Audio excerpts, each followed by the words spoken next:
नवरात्रि का आखिरी दिन माँ दुर्गा जी की नौवीं शक्ति माँ सिद्धिदात्री का आगमन, ये सभी प्रकार की सिद्धियों को देने वाली हैं। माँ अपने भक्तों को सभी सिद्धियां और झोली भर के खुशियां देने के पश्चात जब चली जाती हैं, अर्थात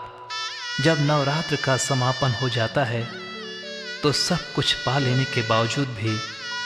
माँ के चले जाने के बाद भक्त अपने आप को असहाय महसूस करने लगता है और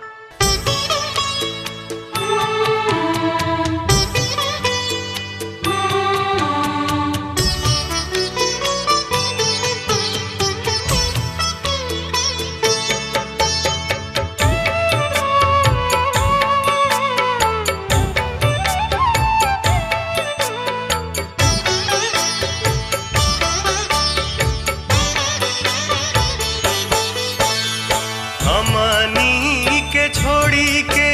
नगरिया है बाबा, हमनी के छोड़ी के नगरिया है बाबा, किया रे बाबा सगारो हो गईले अन्हार, कवन बनवा माई गईली हो, किया रे बाबा सगारो हो गईले अन्हार, कवन बनवा माई गईली हो। हमनी के छोड़ी के नगरिया बाबा, हमनी के छोड़ी के नगरिया बाबा, किया है बाबा सगारो हो गईले अन्हार, कवन बनवा माई गईली हो।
मामा के सुखाली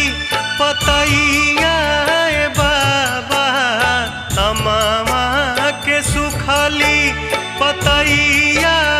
बाबा, किया है बाबा निमिया हो गईली पत झार, कवन बनवा माई गईली हो।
सुनसान भैली डगरिया बाबा, सुनसान भैली डगरिया बाबा, किया रे बाबा बिलखत छोड़ी परिवार,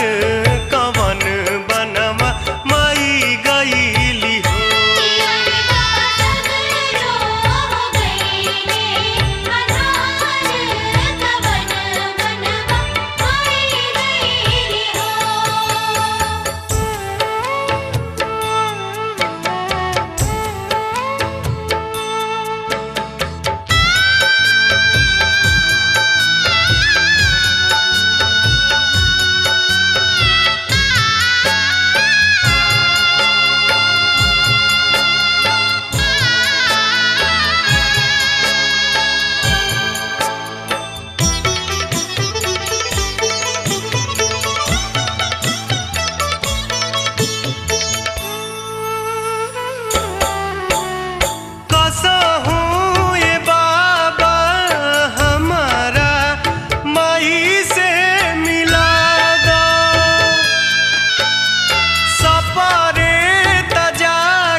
छोटा का के छोट बा उमिरिया बाबा, छोटा का के छोट बा उमिरिया बाबा, किया है बाबा करेला पवनमा पुकार, कवन बनवा माई गईली हो।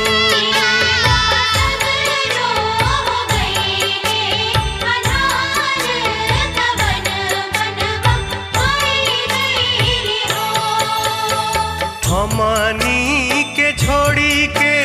नगरिया बाबा, हमनी के छोड़ी के नगरिया बाबा, किया है बाबा सगरो